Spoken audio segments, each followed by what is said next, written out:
Hola, ¿qué tal amigos? ¿Cómo están? Muy buenas noches. Yo soy Esdras Chabot y esto es Dinero y Poder. El PRD aprobó que sea una encuesta abierta a los ciudadanos la que determine a su candidato a la presidencia de la República. Las corrientes al interior del partido acordaron que Marcelo Ebrard y López Obrador participen en la elaboración de la metodología. También avalaron un resolutivo que permite al PRD hacer amplias alianzas, así lo denominan, rumbo al 2012 con un programa basado en compromisos legislativos y de gobierno. Nos acompaña en el estudio de Dinero y Poder Guadalupe Acosta Naranjo, diputado federal con licencia, expresidente del PRD e integrante de la corriente Nueva Izquierda. Guadalupe, muchas gracias por estar aquí con nosotros. Un gusto, Esra, un gusto. Ernesto Cervera, Macario Esquetino, buenas noches. Macario, Guadalupe Acosta, ¿qué fue lo que hicieron en el Congreso? A ver.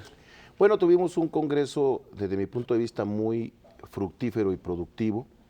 Se conformó una amplísima mayoría del Congreso Nacional, donde participaron alrededor de 1,100 delegados en el transcurso de los días de trabajo, y tomamos varias resoluciones, dos muy importantes. Una, el método para elegir el candidato presidencial del PRD será a través de encuestas, donde se encuestará a toda la ciudadanía, a todo el conjunto del electorado, y el Consejo Nacional, una vez que conozca estas encuestas, designará al candidato tomando en cuenta los resultados de esta medición. Y también aprobamos hacer una política de amplias alianzas, donde estas alianzas se constituyan alrededor de un programa de gobierno de transición democrática que evite la regresión autoritaria en nuestro país, que constituya un modelo de desarrollo nacional con equidad y con justicia, y que este programa se pueda construir junto con la sociedad para culminar un largo periodo que hemos vivido de estancamiento y tener las reformas que México necesita. Una alianza que va más allá de las identidades partidarias, dice nuestro propio resolutivo, y que incluye a organizaciones de izquierda, pero también a organizaciones liberales, ciudadanas, demócratas, en fin, a todo el amplio espectro que se reúne alrededor del Congreso, de la propuesta de programa de gobierno nacional. En Guadalupe, el Consejo, dentro de la discusión del Consejo, había una propuesta para tratar de evitar lo que muchos consideraban que esto abría la puerta para una alianza eventualmente con el PAN o con algunos sectores del PRI. No se aceptó. Por ahí está la llave. Se votó, incluso hubo el senador Carlos Sotelo, propuso que a este resolutivo de amplias alianzas se le pusiera un candado donde se dijese que se excluía al PRI y al PAN. La resolución del Congreso Nacional, por amplísima mayoría, rechazó este anexo y dejó el resolutivo tal cual está. Por lo tanto, no hay ningún veto a ninguna posibilidad. Se está pensando, sin ninguna duda, evitar la restauración autoritaria, lo que algunos llamamos el regreso de la presidencia imperial en nuestro país, como parece ser la intención de determinados grupos políticos que quieren llegar ahora al poder, y además, regresando en la historia, volver, por ejemplo, a cláusula de gobernabilidad y cosas de ese tipo que desde mi punto de vista han pasado con una triste memoria en nuestro país y que no deberían de regresar. Guadalupe, ¿qué está ocurriendo al interior del PRD? Porque cambia un poco la dirección, vamos a decirlo así, cuando se elige a la dirigencia nacional actual. Ustedes, el Grupo Nueva Izquierda, mantiene la presidencia, la Secretaría General recae en Dolores Padierna, y es, digamos, un momento de tensión importante con dos grandes grupos al interior del PRD. Sin embargo, ahora en el Congreso, las mayorías que aprobaron lo que tú nos comentas son mayorías pues bastante significativas. Yo recuerdo alguna de las votaciones de 800 a 100, es decir, es una votación muy mayoritaria. ¿Cómo se logró este proceso que fue acordando estas ideas? Pues mira, yo creo que en materia electoral para nosotros está siendo muy aleccionador lo que sucedió en el pasado proceso electoral de julio de 2011. Estado de México, Nayarit, Coahuila e Hidalgo. Y no basta más que ver los resultados de julio de 2011 y compararlos con los resultados de julio de 2010. En julio de 2011 tuvimos derrotas muy significativas y contundentes en el Estado de México, donde perdimos con 41 puntos. en Nayarit, donde perdimos con 35 puntos, en el estado de Coahuila, donde, bueno, desaparecimos como partido, y en Hidalgo, donde ya no fuimos aliados en las principales ciudades de Hidalgo, Puebla, Tulancingo, Izmiquilpan. Y, por lo contrario, en julio de 2010 celebramos victorias en Oaxaca, Puebla, Sinaloa, Chiapas, Cancún. 5 de 7 estados donde fuimos aliados ganamos en alianzas, 3 para gobernador y 2 en ayuntamientos, y las otras 2 alianzas, Hidalgo y Durango, fueron muy cerradas.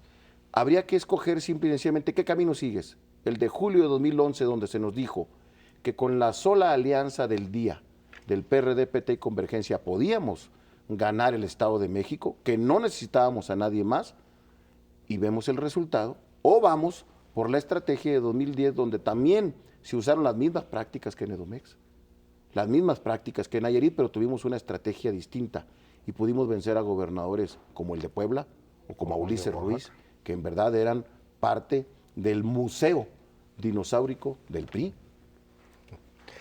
Guadalupe, sin menoscabar el hecho de que ya tienen una manera de ponerse de acuerdo, que es precisamente la encuesta para elegir a su candidato, sin duda alguna puede haber, digo, si no se ponen de acuerdo perfectamente bien en la parte metodológica de cómo levantarla, este resquicio de impugnar y decir yo no estoy de acuerdo al final con el resultado de la encuesta y que otra vez se resurja un proceso de resquebrajamiento del PRD, independientemente de que se hizo bajo las condiciones que dictaminaron en este consejo. ¿Qué pasaría en ese caso? Bueno, yo espero que se honre la palabra primero. ¿De veras? Eso espero. ¿Tú crees que pase eso? Bueno, otra cosa es lo que yo pueda creer. Y otro lo que esperas. Lo que yo espero es que se honre la palabra. Okay. Vamos a ir a una encuesta, ese es el método que se eligió por el 85% de los miembros del Congreso Nacional, que es la máxima autoridad. O sea, no hubo mayoriteo ahí. Hubo un amplísimo consenso. Solamente un poco menos del 13% votaron, otros se abstuvieron en contra. Pero es muy lógico que se haga una encuesta al conjunto de los ciudadanos. Algunos, como Andrés Manuel, han planteado que debería hacerse una encuesta solo al sector de izquierda y que no debería de encuestarse a la mafia del poder. Yo estoy por lo demás de acuerdo. Si la mafia del poder son 30, pues esos 30 hay que decirle a Mitoski o al que la vaya a hacer, pues no los encueste. Si se encuentran a Salinas, que se lo brinquen. Pero todo el mundo sabemos que una encuesta es entre un padrón de cerca de 70 millones de ciudadanos en edad de votar y pues se van a sacar 1000 y será mediante un método científico aleatorio como son las encuestas y que por lo tanto no hay ninguna encuesta que vaya a encuestar a la mafia del poder. Se encuesta a los ciudadanos, al conjunto del electorado y es quien esté mejor en el conjunto del electorado que debe de estar. Si lo otro es encuestar solamente a los perredistas, pues es pensar que los perredistas por sí solos vamos a ganar y no es así. Necesitamos reconstruir nuestra fuerza, ganar votación entre ciudadanos y por lo tanto hay que encuestar al conjunto del electorado. Yo espero que Andrés Manuel, estoy seguro, va a respetar este acuerdo y como demócrata que dice ser, si pierde, va a apoyar al que resulte ganador. ¿Qué pasa, Guadalupe, con PT y Convergencia? Porque ahí está el día como un ente que trata de coordinar, digamos, las posiciones de Convergencia o ahora Movimiento Ciudadano y el Partido del Trabajo. Ellos tendrán necesariamente que aceptar el candidato que PRD como partido mayoritario plantee, o pues ellos ya han dicho que van con Andrés Manuel independientemente del resultado de la encuesta o del método que se vaya a utilizar. Pero aquí lo importante, aparte de lo que digan ellos, porque nosotros queremos ir con PT y con Convergencia también a la contienda electoral, espero que ellos también así lo decidan y no busquen una fractura para ellos llevarse a alguien del PRD y conservar su registro, ganar algunos diputados más y tener algunos pesos más de prerrogativa. Yo creo que sería una visión muy mezquina, porque está claro que si la izquierda no va unida, tiene muy pocas posibilidades de ganar. Incluso por esa razón, hoy se hable la posibilidad a una amplia alianza y a construir esta amplia alianza, que ojalá, desde mi punto de vista, porque es lo que yo creo, debe de realizarse. Debe de construirse alrededor de un programa de transición. Yo espero que el PT y Convergencia acepten que tenemos una vida interna, que hemos decidido, que somos el partido mayor de la izquierda, que con ellos lo vamos a tratar de iguales, sin ninguna duda, pero que tenemos que tener un procedimiento que nos lleve a tener un candidato común y que eso es el candidato que esté mejor posicionado ante el electorado. Y los candidatos a diputados y senadores que ahora hay que decidir simultáneamente con el candidato presidencial, ¿también van a surgir vía encuestas? Todavía no se ha resuelto. Yo creo que habrá un mecanismo mixto en el país. No es lo mismo la presencia del PRD en Nuevo León que la de Guerrero o Michoacán. Y por lo tanto tener un método único para realidades distintas tal vez no sería lo más adecuado. En muchos lugares, por ejemplo, tendremos que buscar acuerdos con ciudadanos importantes, gente de la sociedad, gente que venga a traernos votos y no solamente resolverlo en un proceso interno, sino tendremos que construir todo un entramado de alianzas en este mosaico que es México. Tener un método único para un país tan diverso y con un partido tan desigual, porque parece ser que el único partido que sigue siendo nacional estrictamente es el PRI. Sí. El PAN, por ejemplo, su presencia en Tabasco o en Guerrero es muy pequeña, la nuestra en el norte y en muchas entidades de la República es pequeña. Bueno, no puede ser de otra manera tampoco cuando es el régimen de un siglo. Sí. El que está y que, por cierto, viene con las mismas actitudes que parecería nos regresan a los 60s, a los 70s, con estas personas. A mí me parece absurdo, nunca creí que volvieran a plantear cláusula de gobernabilidad. Si lo que quieren es conseguir mayorías, ¿por qué no vamos al cambio de régimen? Que se construyan dentro de la pluralidad y evitando sobre representaciones, que se construyan mediante mecanismos institucionales, formas de que quien esté en el Poder Ejecutivo también pueda sacar iniciativas con una mayoría legislativa, pero cambiando el régimen político, no volviendo hacia atrás. Guadalupe, un planteamiento como el que estás haciendo nos remonta a un poco al 2000, al 99, cuando se habló de esta alianza entre Fox, fallida alianza entre Fox y Cuauhtémoc Cárdenas, en donde, bueno, se iba a hablar también de este asunto de candidato único. Es un poco volver a retomar la agenda del 2000 en el sentido de que esto es un referéndum entre seguir en un régimen democrático o voltear otra vez ahí la mirada hacia un pasado que muchos creen no puede repetir. Y por eso es tan importante el programa, Ezra, porque se trata de recobrar la agenda perdida. La izquierda y la derecha durante muchos años, en los 80s, en los 90s, fuimos construyendo una agenda de transición para el país que desgraciadamente cuando llegó a la alternancia no se aplicó. Deberíamos de recobrar esta agenda, de poner por delante los cambios estructurales que necesita el país, tanto en régimen político como económico y social, empujar, ponernos de acuerdo en las 10 prioridades de México, hacer a un lado los intereses particulares y partidarios. El país está estancado, tenemos graves problemas en seguridad pública, tenemos un retroceso económico y aunque no digo que todo esté mal, porque sería injusto decirlo así, creo que la sociedad está insatisfecha con los resultados que ha tenido la alternancia.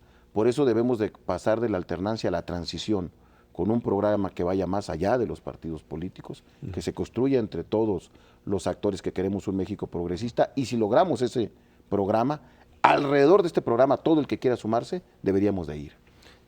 Guadalupe, sí, a nivel federal es muy importante ir con un solo frente para la izquierda.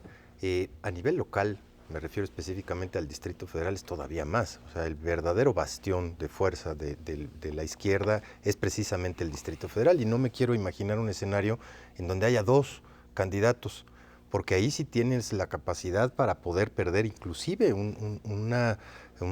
bueno, no lo quiero llamar entidad federativa, el gobierno del Distrito Federal, que han tenido durante 4 sexenios consecutivos.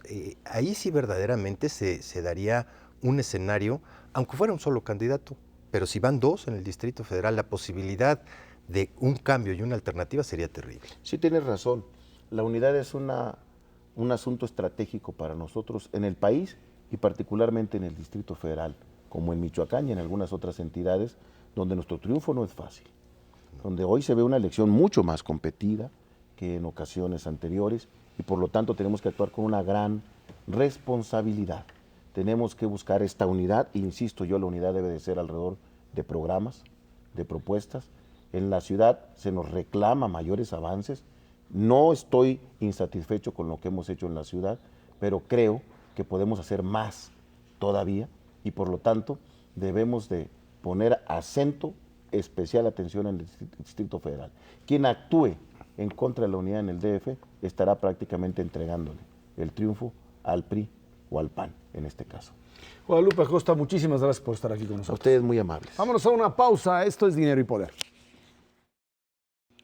El Instituto Mexicano de Ejecutivos de Finanzas asegura que la deuda de las 32 entidades federativas del país no significa un problema para las finanzas públicas nacionales. Advierte que hace falta un control sobre ella, pese a que aún no hay indicios de que la deuda de los estados sea impagable. Sin embargo, reconoce que hay algunos casos donde los niveles de apalancamiento de deuda no corresponden con la capacidad de generar ingresos propios. Nos acompaña aquí en el estudio de Dinero y Poder José Antonio Quesada Palacios, presidente del Consejo Técnico del IMEF. José Antonio, buenas noches, gracias por estar aquí con nosotros. Un honor para mí estar contigo aquí. Muchísimas gracias. José Antonio, cuando ustedes entran a analizar como parte del trabajo del instituto, este problema de la deuda se da en medio de una situación pues bastante complicada de enfrentamientos políticos, pero también de algo que se ha mencionado mucho y que es la falta de transparencia en el manejo de los recursos de los estados, aunado a esta capacidad de contratación de deuda. Sí, definitivamente. Yo creo que las declaraciones que estábamos viendo del instituto tienen que ser muy matizadas y muy mitigadas en el entorno, en el sentido de que acabamos de ver el downgrade de uno de los países más importantes económicamente del mundo. Acabamos de ver también el downgrade de uno de los estados de nuestro país que tiene emisión de deuda importante. Y entonces aquí el tema es, bueno, ¿es preocupante o no es preocupante el nivel de endeudamiento? Yo creo que lo que tú estás señalando es la parte más importante de la estructura de lo que debemos de conocer. Primero, en cuanto a transparencia de para qué están utilizando estos recursos, que yo creo que en varios estados hemos sabido de su nivel de endeudamiento, pero no casa con lo que es la obra pública y con otras acciones, ni tampoco está muy claro cómo es el control que tiene Hacienda de todos estos endeudamientos, sobre todo cuando vienen de distintas fuentes, como puede ser hasta la banca A partir comercial. de esta realidad, uno pensaría que en los siguientes análisis tendrían que ser mucho más específicos, digamos, estados que de una o de otra manera tengan que dar más información, porque de lo contrario terminamos en esta pues, relación de que todos los estados se endeudan o todos los estados malutilizan recursos. Sí, definitivamente. Yo creo que aquí estamos en una situación donde hay una libertad federativa, pero al mismo tiempo, cuando te das cuenta de que muchos de los problemas que tienen los estados es que básicamente están viviendo de lo que son sus participaciones federales, que es en buena parte lo que está garantizando el pago de la deuda, pues hay que comenzar a ver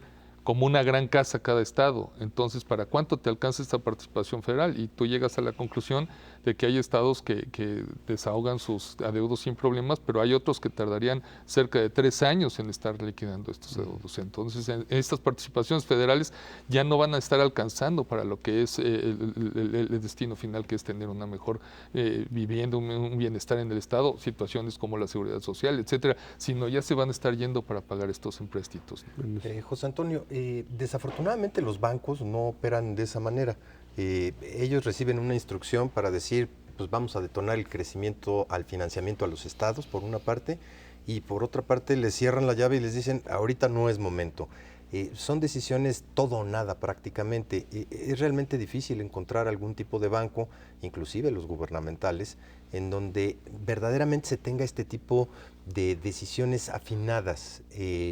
En términos generales podemos encontrar, de acuerdo con su propio informe, pues aproximadamente 17 entidades federativas que todavía tienen capacidad de endeudamiento importante, unas 10 que están, digamos, en foco amarillo, y unas 3 o 4 que están en verdaderos focos rojos, comprometidos pues una buena cantidad de sus recursos para adelante. ¿Cómo hacer también para que las instituciones financieras, las que verdaderamente se abocan, puedan hacer un análisis un poquito más refinado y no haya este incentivo perverso para tratar de ocultar lo que está mal y poder dar mucho crédito cuando la válvula está abierta, y al revés, cerrar totalmente las válvulas cuando hay posibilidades todavía de crecimiento en ciertos estados? Yo creo que tu apreciación es muy correcta. Hay 10 estados que hacen el 70-30 de la deuda total, y yo creo que aquí lo que estaría sucediendo es quién les está abriendo la llave, ¿no? Y con qué responsabilidad le están abriendo la llave. Tú bien mencionas la banca comercial, está también la banca de desarrollo, es decir, Banobras, cómo está realmente manejando toda la canalización de estos recursos, la evaluación de estos proyectos. cómo está la emisión. Digo, ha habido emisiones de los estados en este sentido, y también el tema es, ¿y hasta dónde les permites hacer las emisiones? Claro. Y yo creo que ahí tienes que tener el control de todo lo que son los empréstitos, llámale de donde vengan, ¿no? Sofomes, sofolios reguladas, no reguladas, deuda no solo al gobierno estatal, pero también a organismos estatales, y entonces ponerlo todo en una misma canasta y poder hacer una evaluación del proyecto del Estado para ver hasta dónde da ese Estado para poderlo pagar, ¿no? Decía Ezra que el problema es que no sabemos en qué se lo gastan, pero la verdad es que tampoco sabemos cuánto deben, es decir, apenas estamos descubriendo cuánto deben. En los últimos 10 años, de 2000 a la fecha, los estados se han endeudado al triple, o sea, un incremento de 200%, y hay extremos que van de Tlaxcala, que no se endeuda porque su constitución se lo prohíbe, a estados que han hecho locuras como Veracruz, que de 2000 a la fecha ha incrementado su deuda 1000 veces. O Coahuila, que en el último sexenio la incrementó 100, o Hidalgo y Michoacán, que lo han incrementado 40 veces. Para mí es verdaderamente extraño cómo un organismo público, el que sea, puede multiplicar su deuda por 40, por 100 o por 1000, sin que nadie se dé cuenta, y luego resulta que todo el mundo sufre. Es decir, este proceso de endeudamiento, mientras estaba ocurriendo, las calificadoras que ahora evalúan a los estados y les autorizan las emisiones, pues apenas se acaban de dar cuenta que Coahuila debía 30,000 millones en lugar de los 8,000 que decía que debía. ¿Por qué ocurre esto? Mira, Macario, yo creo que tienes ahí una situación que hasta como sociedad estamos empezando a voltear. Cuando comienza la situación de que organismos privados comienzan a preocuparse por la deuda de sus estados, y como bien mencionas, aquí el tema es con qué manga ancha se puede endeudar un estado y hasta dónde se puede endeudar un estado y hasta dónde puedes tú comprar como proyecto de inversión el desarrollo de un estado. Tú, bueno, los que están en esta mesa tienen la gran ventaja de ser economistas, y en esto tienen varias... Paso, pero no importa, sí. Hay teorías económicas en cuanto al manejo y la proyección de lo que sería el tope.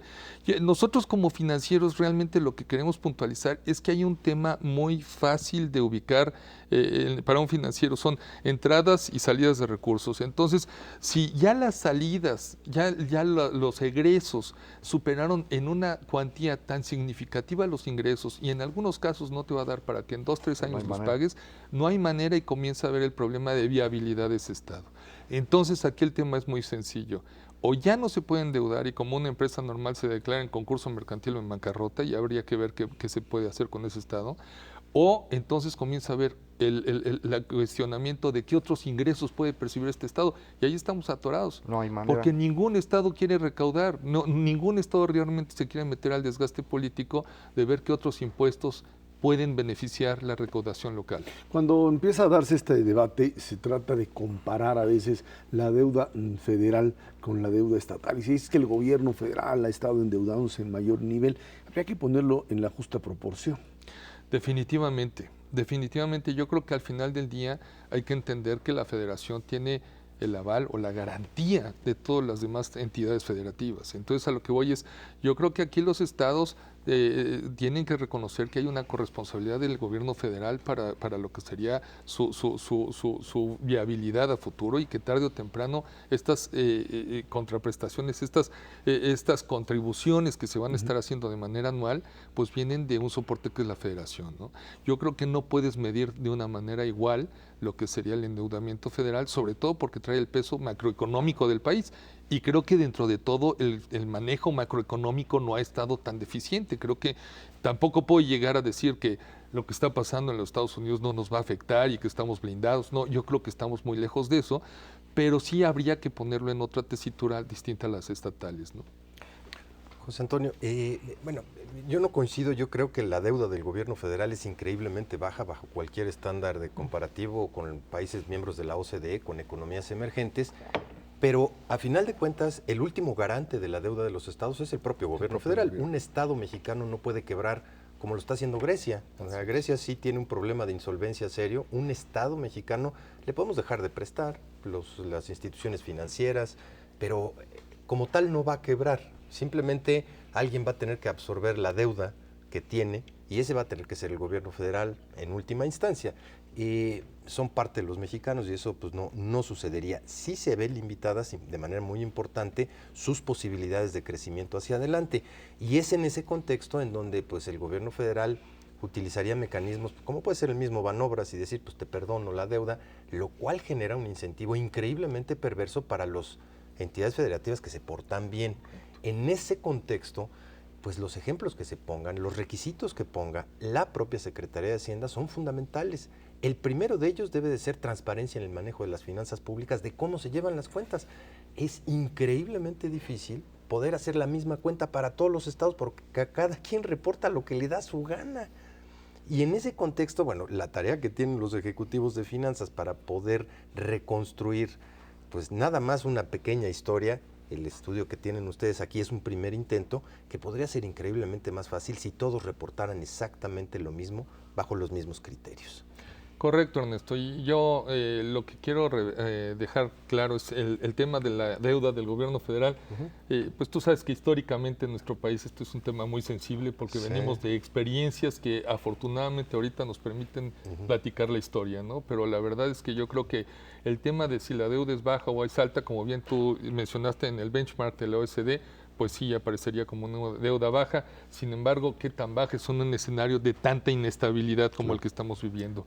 Lo que sí creo que tienes toda la razón es que hay una tarea muy amplia que hacer por parte de Secretaría de Hacienda de exigirle a los estados una serie de temas que normalmente cualquier aval le pediría a quien le está dando exactamente una garantía. Entonces, no puedo entender cómo en este caso Hacienda puede ser mucho más laxa en un tema de empréstitos mucho más altos en los estados y donde lo más delicado es que tú no terminas sabiendo para qué se utilizaron esos recursos.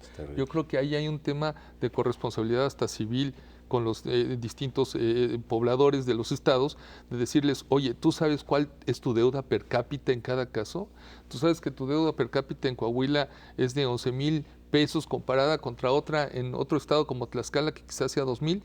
¿Tú sabes por qué es la diferencia y dónde está la estructura en tu estado? ¿Y en qué se lo gastaron, no? ¿En qué se lo gastaron? Esa corresponsabilidad no existe. Hablando de esta corresponsabilidad ciudadana, llamaría yo, el IMEF a lo mejor podría servir, dada la experiencia en manejo financiero, como para dar alguna idea de cuáles serían criterios útiles para medir el endeudamiento de los estados. Porque bueno, si estamos confiando en Hacienda, pues ya vimos que a lo mejor no es el mejor camino. Entonces sí convendría que hubiera estos datos, porque a mí sí me sigue pareciendo sorprendentes estos casos a los que me refería, el incremento de 1,000 veces en la deuda de Veracruz o de más de 100 veces en la deuda de Coahuila. Son números verdaderamente serios. O sea, no está uno hablando de que hubo un incremento de 15%, 20%, esto es multiplicar por 1,000. Esto deberíamos tener alguna forma de medirlo y tener criterios que probablemente ustedes pudieran ayudarnos al público en general para que pudiéramos presionar cada uno a nuestro gobierno, ¿no? Completamente de acuerdo, Macario. Yo creo que no vamos rápido con la tarea que como una organización civil tiene que afrontar, porque yo creo que todos tenemos responsabilidades, aún las organizaciones civiles, y yo creo que el IMEF ha estado trabajando muy fuertemente para aportar, por ejemplo, el índice, el indicador económico IMEF, donde ya hay un indicador que por lo menos produce un tercero y que se está sirviendo de referente. Pero yo creo que en todos los institutos que tenemos en la República pudiéramos estar construyendo una especie de requisito o de seguimiento de lo que son los endeudamientos de los estados y cómo estos están correlacionados con la estructura de ingreso y de infraestructura de cada uno de los países, de los estados, perdón. Yo creo que definitivamente hay un comité que está naciente en el IMEF, que es el Comité de Infraestructura, y que puede tomar esto como una de las tareas. Yo como presidente del comité técnico definitivamente lo tengo ahí puntualizado. José Antonio Quesada, presidente del Consejo Técnico del IMEF, muchísimas gracias por estar aquí con nosotros. Un gusto para mí, Israel. Vámonos a una pausa. Esto es Dinero y Poder. En 2 meses y medio se realizará la elección de gobernador en el estado de Michoacán. El candidato del PRI Partido Verde es Fausto Vallejo, por el PAN Nueva Alianza está Luisa María Calderón y por la izquierda PRD, PT, Convergencia, el senador con licencia Silvano Aureoles. Esta elección es muy competida, sin embargo se realiza en un ambiente de inseguridad allá en el estado. Nos acompaña en el estudio de Dinero y Poder Silvano Aureoles, candidato de la izquierda a la gobernatura de Michoacán. Silvano, muchas gracias por estar aquí con nosotros. Me da mucho gusto acompañarte. Silvano, una elección ahora muy competida, por un lado las candidaturas priistas y panistas con sus respectivos aliados, y desde el punto de vista de la izquierda, la necesidad, por un lado, de plantear la continuidad del propio gobierno de Leonel Godoy, pero también marcar las diferencias. Sí, claro. Mira, Michoacán es un estado muy plural, tiene rato que es así. Las tres fuerzas políticas principales estamos en tercios. Yo te diría, con mucha objetividad, cualquiera de los tres partidos puede ganar la elección por esa presencia que se tiene desde hace varias elecciones, incluso en el Congreso local. Así están los números en los ayuntamientos, etcétera, etcétera. La diferencia con la que ganó la gobernatura Leonel hace unos años fue de 3.5%, es decir, no hay una postura marcada, digamos, una ventaja marcada de alguno de los partidos, de tal suerte que va a ser una elección muy competida, y más en las circunstancias en las que se da, en la antesala del 2012, quienes participan en el proceso electoral, de un lado la hermana del presidente, y del otro lado, bueno, pues un PRI que viene fortalecido, con una racha ganadora, y nosotros casi obligados a volver a ganar. ¿Cómo se le gana en estas condiciones? Mira, yo creo que hay algunos indicadores. Primero, hemos ganado las últimas 7 elecciones en el Estado. Si fuera solamente una cosa estadística, se diría, vamos a volver a ganar. Pero adicional a eso, tenemos una militancia muy activa, muy echada para adelante. En el proceso electoral interno que tuvimos el pasado 26 de junio, participaron más de 300,000 michoacanos en un proceso interno, donde yo obtuve casi más del 55% de la votación. 2 mensajes recojo yo de esta participación de la gente. Una es que hay ánimo de participar, hay ganas de estar presente en los procesos y en la toma de decisiones. Y 2, que todavía hay interés y hay confianza en el PRD y en las izquierdas en Michoacán. Digo, a lo mejor siendo muy objetivo, tenemos un tramo ya muy corto, la pista se está acabando, pero todavía hay una buena respuesta de la gente. Silvano, en los últimos 10 años la deuda en los estados ha crecido de manera importante, es un tema que ha estado ahí en medios. Pero algo que se comenta poco y que vale la pena hablar sobre ello es Michoacán es el tercer estado en donde más creció la deuda, un crecimiento en términos reales de 40 veces en los últimos 10 años. Esto limita un poco pues, el actuar del siguiente gobierno, que ya va a entrar con unas obligaciones importantes. Con respecto a esto, ¿qué posibilidades hay de que tu gobierno, en caso de resultar electo, pues pueda administrar adecuadamente los siguientes años, cargando pues que sí es un costo relevante, ¿no? Fíjate, Macario, que sin duda la deuda es un tema difícil para el Estado. No justifico yo que Michoacán tenga una deuda de ese tamaño, pero es un problema generalizado de los estados, es más, del gobierno federal. Está severamente endeudado el gobierno federal y las entidades, Michoacán comparada con otras, Coahuila, Sonora, Jalisco, por ejemplo, Coahuila tiene el 100% de sus participaciones comprometidas de deuda, Sonora tiene el 80%, Jalisco el 75%, Michoacán anda en el 60%. Digo, no es que eso me alegre o que con eso se justifique, pero creo que siendo una deuda pesada, es manejable. Incluso comparado en el ámbito local, yo diría el caso del Estado, que tiene un presupuesto anual de más o menos 48,000 millones de pesos, la deuda representa el 22%, porque no son 22,000 millones, son 14,000 millones de pesos, representa el 22%. Si yo comparo estas cifras, por ejemplo, con el Ayuntamiento de Morelia, que tiene una deuda de 700 millones de pesos, de un presupuesto de 1,200, representa el 60% del presupuesto municipal. Te doy estos datos porque no es un asunto, se ha manejado como si fuera un asunto particular del Estado, y yo creo que hay algunos factores que nos han llevado a ello, o sea, razones. ¿Por qué el Estado se ha endeudado en los últimos años? Yo creo que el principal factor de crecimiento de la deuda es el tema de la educación.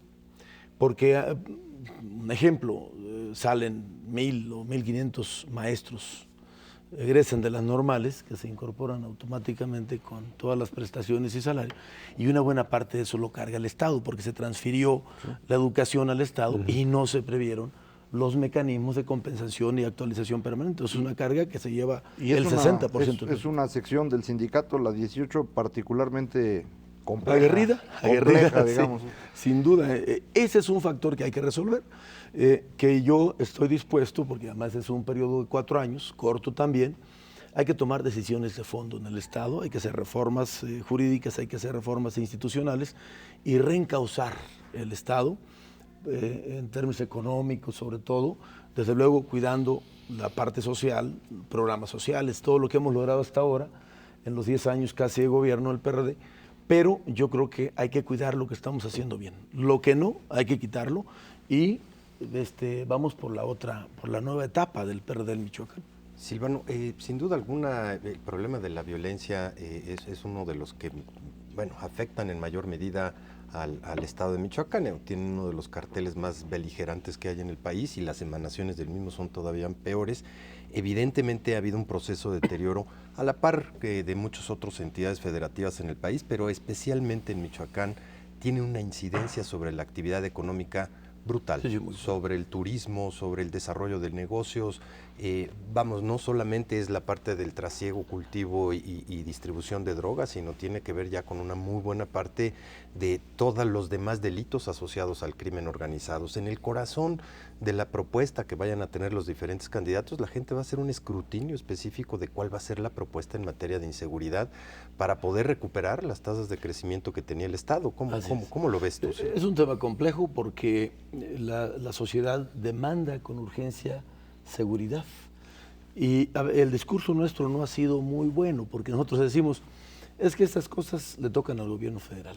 O sea, esa es una manera de manejar el discurso y hacerle frente al problema, pero la gente ya no quiere escuchar eso, porque finalmente la población no distingue exactamente a quién le toca. Y entonces se echa uno la culpa, le toca al gobierno federal, el federal dice que el Estado no me ayuda, los municipios, etcétera, etcétera. Yo creo que hay por lo menos dos factores aquí, o dos ejes de este problema. El tema de la venta de drogas, que hay que tener claro que eso no lo vamos a parar nosotros, ni lo vamos a acabar, porque no se ha acabado en el mundo. Estados Unidos tiene el mayor consumo, creció el 28% de la cocaína y 21% de la marihuana. Canadá es el principal productor de drogas sintéticas en el mundo. Italia sigue siendo uno de los lugares de mayor consumo de cocaína. Entonces, pensar que se va a acabar eso, yo digo, por lo menos por ahora no va a pasar eso. La violencia del crimen organizado asociado a esto también es otro tema muy complejo. Pero después de eso, lo que se deriva son asuntos, en su mayoría del fuero común, que sí le tocan a las entidades. Yo digo, a ver, secuestro, asaltos, robos, extorsiones y otros dos ahí que se me escapan, sí los tiene que combatir el gobierno del Estado. Desde el punto de vista de la medida correctiva, de las acciones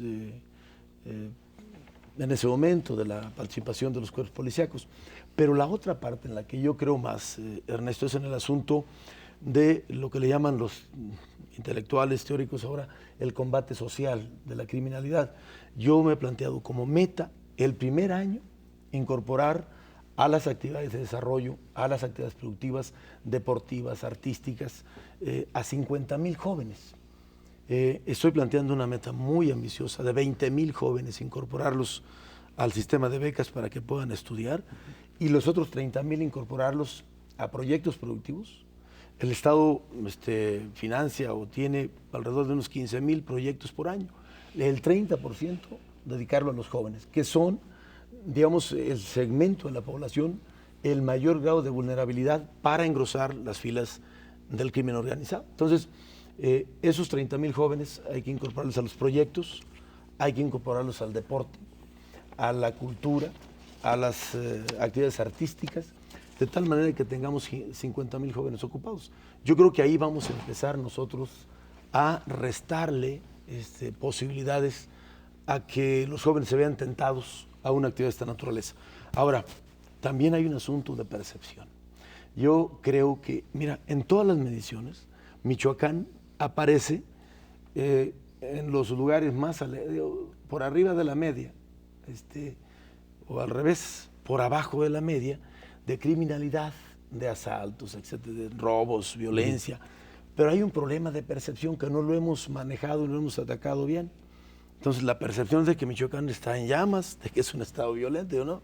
Michoacán es un estado de gente muy trabajadora, dedicada, comprometida, muy politizada la población michoacana, sí, hay en organizaciones, se mueven mucho, pero que el asunto de la violencia y la inseguridad, pues es un asunto más de percepción hacia afuera que una situación real que se viva allá. Yo platico con la gente, dice, oye, es que Michoacán, ¿cómo vas allá? No, pues no es cierto, yo transito por todo el estado solo, sin ningún problema hasta ahora. Silvano, el problema también radica, tú dices, en un proyecto de desarrollo económico. Michoacán, expulsor, por supuesto, de migrantes. Número uno. Así es. Algo que, digamos, tendríamos que resolver a partir de esto, de una mayor inversión y mayor desarrollo interno. No lo han logrado en los últimos años. No lo hemos logrado, yo creo que es la deuda pendiente. Yo digo, a ver, los programas sociales, sin duda necesarios y algunos exitosos, pero yo también estoy muy claro que no hay riqueza que se pueda repartir si no la generas. Entonces, yo me he planteado los dos ejes. Uno es el tema de la atención social, el desarrollo social, la educación, salud, vivienda, apoyo a madres solteras, adultos mayores, jóvenes, etcétera, etcétera. Pero para atender eso cabalmente requieres crecer económicamente, si no, no vas a tener dinero para hacer. Entonces, el desarrollo económico como un eje fundamental de esta nueva etapa, empezando por el turismo, que tenemos un potencial enorme, la infraestructura y el sector agropecuario, que es uno de los más generosos del país, el ramo frutícola, de granos, aguacates.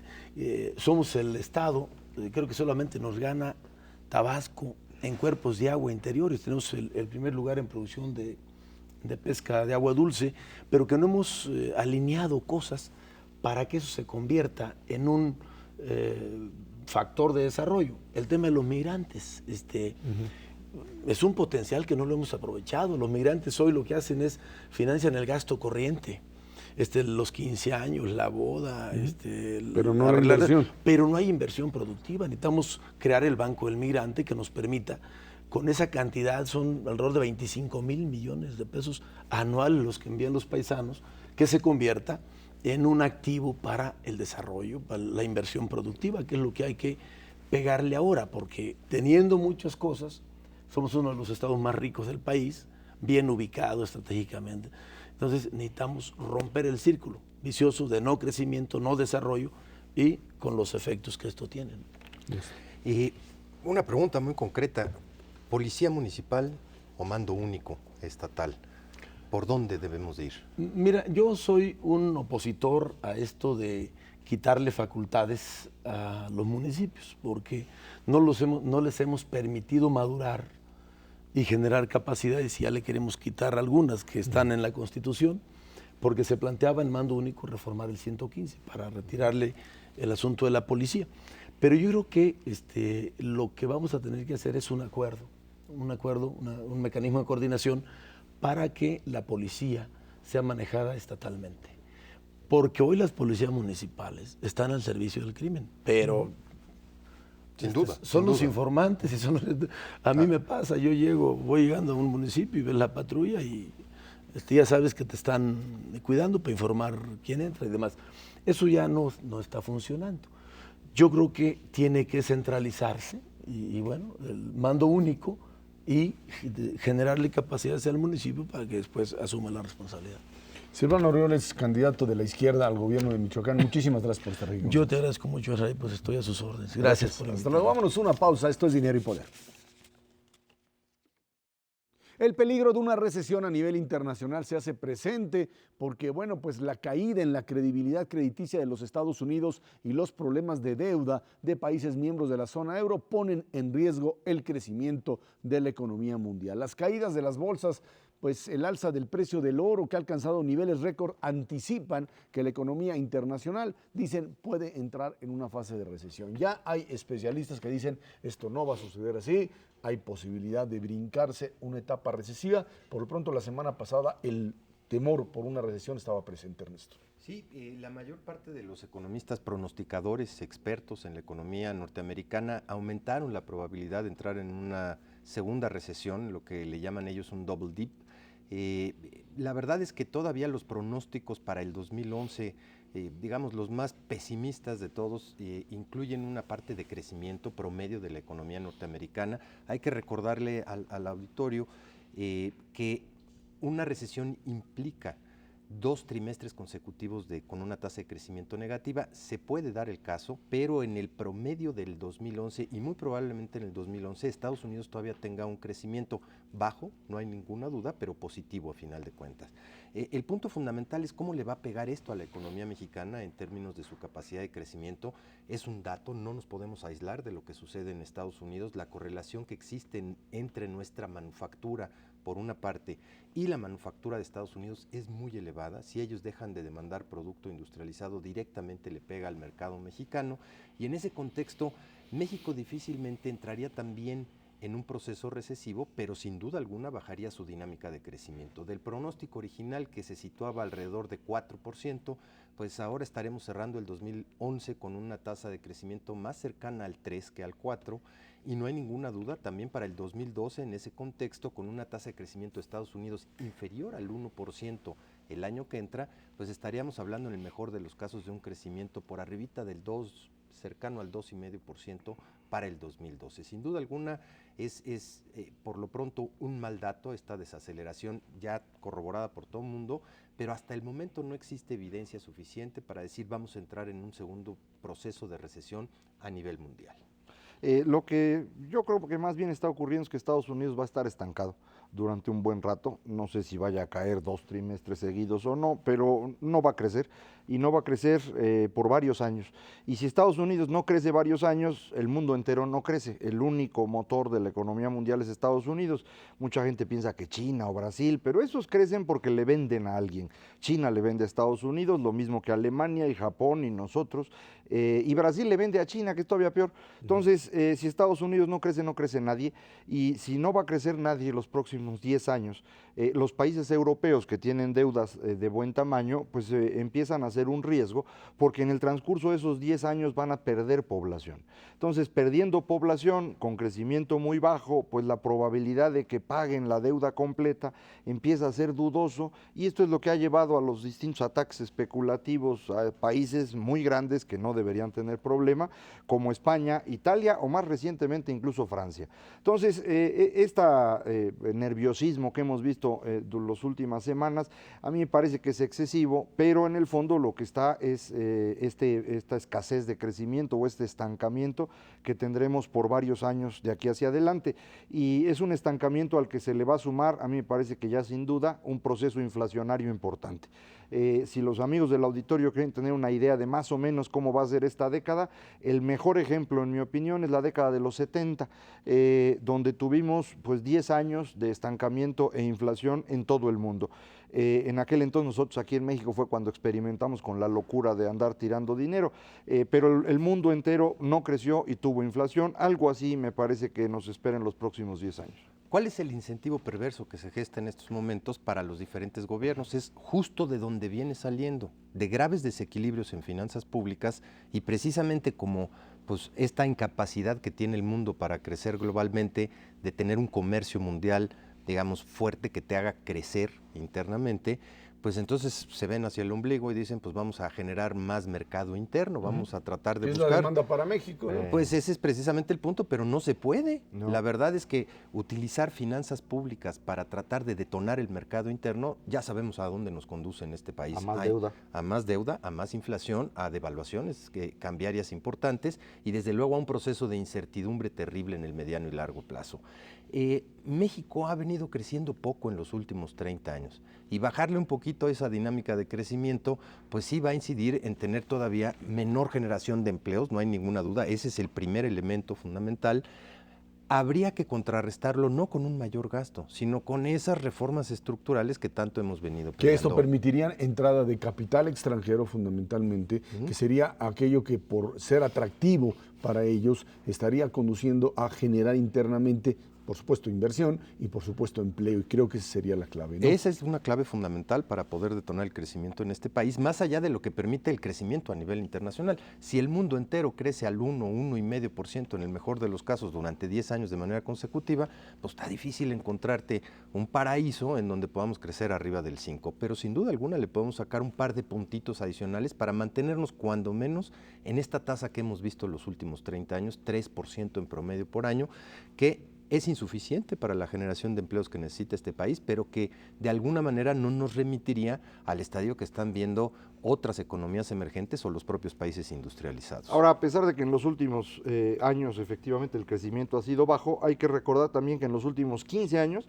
es cuando más ha subido la calidad de vida de la población en México gracias a una inflación baja, y eso nos ha permitido acceso a más bienes, mercados abiertos. Entonces también yo creo que no hay para qué andar experimentando con cosas extrañas. Concentrarnos en mejorar la productividad es lo que nos haría aprovechar este espacio. Ernesto Cervera, Macario Esquetino, muchísimas gracias. Gracias a usted que nos ve y nos escucha todos los martes aquí en 11 TV México, Dinero y Poder. Estamos en la radio, Noticias MBS de 5 a 7 en el 102.5 del FM. Por nuestra parte, muchísimas gracias y muy buenas noches.